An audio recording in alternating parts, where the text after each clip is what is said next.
Bonjour et bienvenue dans cette review de l'épisode 5 de Star Trek Discovery. Comme dans la review de l'épisode précédent, je vais spoiler comme un porc, donc si vous n'avez pas vu l'épisode, regardez-le avant de regarder cette vidéo. Alors dès le départ, je trouve que le capitaine Lorca se fait capturer super facilement par les Klingons. Les Klingons peuvent rentrer aussi facilement sur le territoire de Starfleet, à moins que sa petite navette soit sur le territoire Klingon, mais je pense pas vu qu'il vient d'un QG de Starfleet. Les défenses de Starfleet ont l'air quand même un petit peu perméables.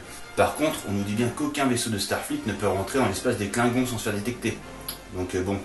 Tant qu'à rester dans la facilité, j'ai cru pendant un bon moment que le soldat prisonnier avec le capitaine Lorca était un traître. Mais non. Et c'est tant mieux. La façon de s'échapper en volant un appareil ennemi est archi classique, mais bon, dans ces conditions, ça reste assez logique et assez efficace. J'ai trouvé toute la partie qui se passe dans la prison Klingon relativement crédible, à part qu'ils éliminent super facilement les Klingons quand ils s'échappent.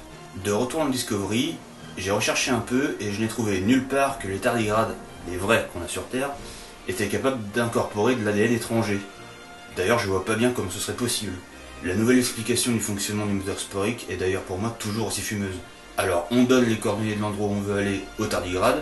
D'ailleurs, comment on transmet des coordonnées spatiales à un animal avec lequel on ne sait pas communiquer.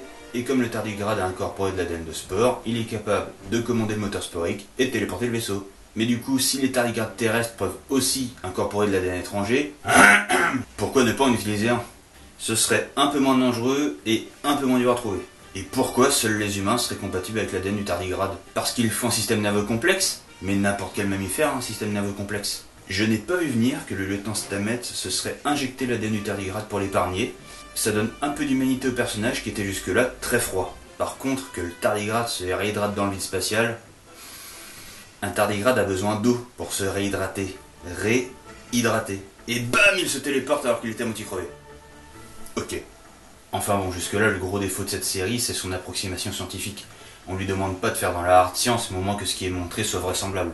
Pour ceux qui ne connaîtraient pas, la hard science est une catégorie de la science-fiction qui exploite de vraies théories scientifiques. Je qualifierais la série The Expanse de hard science. Pour conclure, j'ai préféré cet épisode 5 au 4ème. Il garde en gros les mêmes défauts, mais en moins prononcés. L'action y était plus crédible et les rebondissements y étaient moins attendus que dans l'épisode précédent. Par contre, s'ils arrivent à faire fonctionner le moteur sporique correctement et sans problème majeur, ça va être compliqué d'expliquer pourquoi ils ne l'utilisent plus 10 ans plus tard. Si vous avez aimé cette vidéo et que vous voulez voir celle sur les épisodes suivants de cette série, abonnez-vous en cliquant ici. Et dans tous les cas, ceci est mon avis, et forgez-vous le vôtre. À la prochaine.